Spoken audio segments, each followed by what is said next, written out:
మహిళా కార్మికుల పోరాటం మిగతా 43 కంపెనీల్లో పనిచేస్తున్నటువంటి మహిళా కార్మికులకి ఇదొక స్ఫూర్తిదాయకమైన పోరాటం అనేటువంటిది తెలియజేసుకుంటూ ఈనాడు మనకు సంఘీభావం ప్రకటించడానికి వచ్చినటువంటి ఎమ్మెల్సీ నెలకంటి సత్యం గారు, వివిధ ట్రేడ్ యూనియన్ నాయకులు వేదిక మీద ఉన్నారు.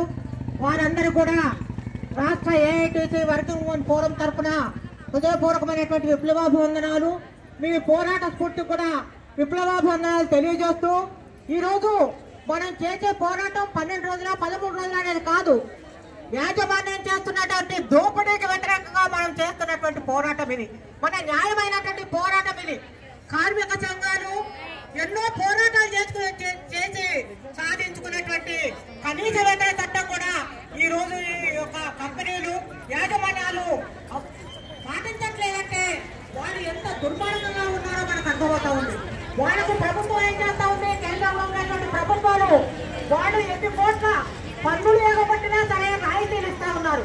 కానీ మన యొక్క రక్తాన్ని చెమట చేసేసి ఈ రోజు మన ఆస్తులు పెంచుతున్నామే, మన యొక్క ఓటులు వినిపించుకోకుండా వాళ్ళు చేస్తున్నటువంటి నిర్లక్ష్యానికి వ్యతిరేకంగా ఈ రోజు మన రాష్ట్రంలో ఉండేటువంటి కార్మిక సంఘాలన్నీ కూడా మీకు మద్దతుగా వచ్చాయంటే ఈ రోజు కార్మిక వర్గం అనేటువంటిది ఎంత సంక్షోభంలో ఉందో, ముఖ్యంగా మహిళా కార్మికులు ఇంట్లో మనము ఈ రోజు ప్రభుత్వం చెప్తా ఉంది మన కనీస వేతనాలు ఇవ్వాలని మనం పోరాటం చేస్తా ఉంటే రోజుకు 170 రూపాయలు ఇస్తే సరిపోతుందని చెప్తా ఉంది.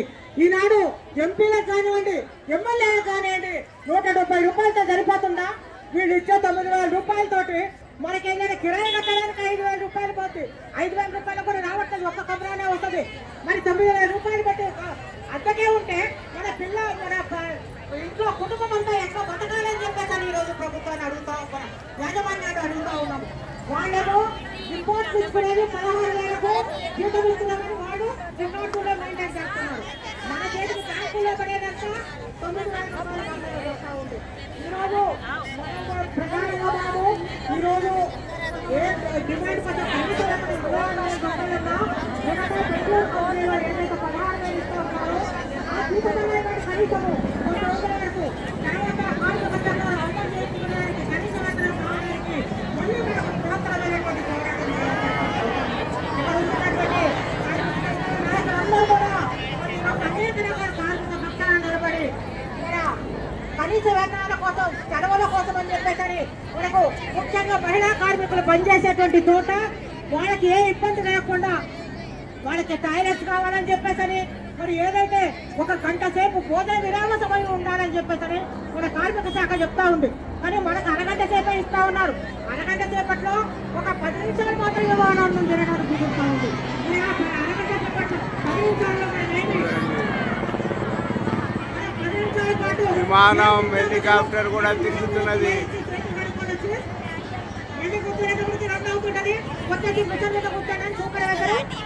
ఒత్తిడి చేస్తా ఉంటాడు.